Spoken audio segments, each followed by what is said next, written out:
My question is, if you were investing a small sum today, which approach would you use?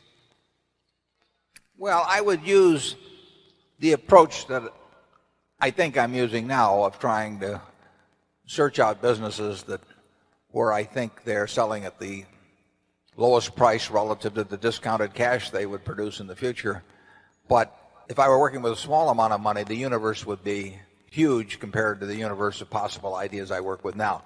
You mentioned that 56 to 69 was the best period. Actually, my best period was before that. It was from right after I met Ben Graham in early 1951. But from the end of 1950 through the next 10 years, actually returns averaged about 50% a year. And I think they were 37 points better than the Dow per year, something like that. But that I was working with a tiny, tiny, tiny amount of money. And so I would pour through volumes of businesses, and I would find one or two that I could put $10,000 into or $15,000 into that were just ridiculous. They were ridiculously cheap.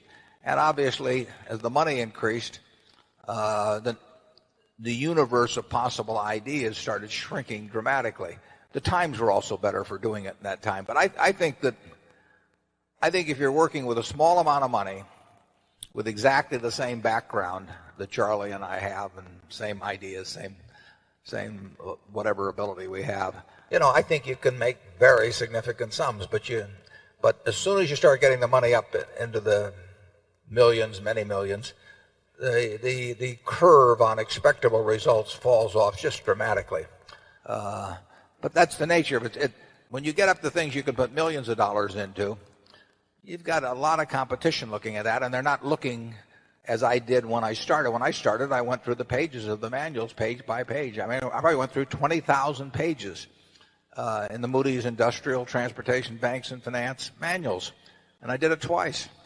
And I actually, looked at every business. I didn't look very hard at some. Well, that's not a practical way to invest tens or hundreds of millions of dollars.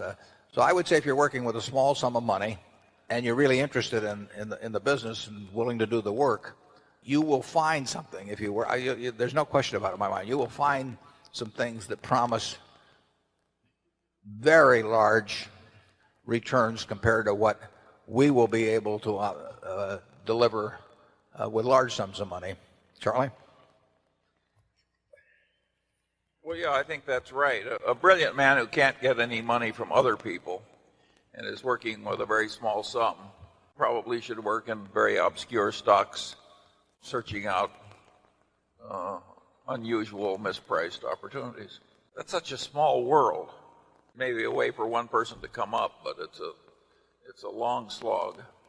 Yeah, most smart people, unfortunately, in Wall Street figure that they can make a lot more money, a lot easier, just by one way or another, getting an override on other people's money or delivering services in some way that people. And the monetization of hope and greed, is a way to make a huge amount of money. And right now, it's just take hedge funds. I mean, I've had calls from a couple of friends in the last month that don't know anything about investing money. They've been unsuccessful and everything else. And, one of them called me the other day and said, well, I'm forming a small hedge fund, 125 million he was talking about. Like the thought that since it was only 125 million, maybe we ought to put in 10 million or something of the sort.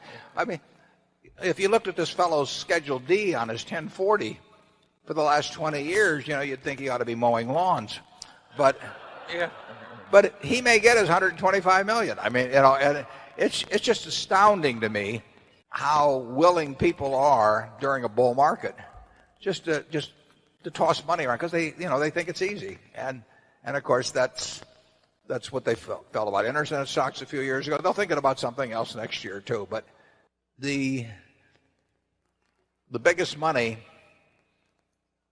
made in Wall Street in recent years has not been made by great performance, but it's been made by great promotion, basically.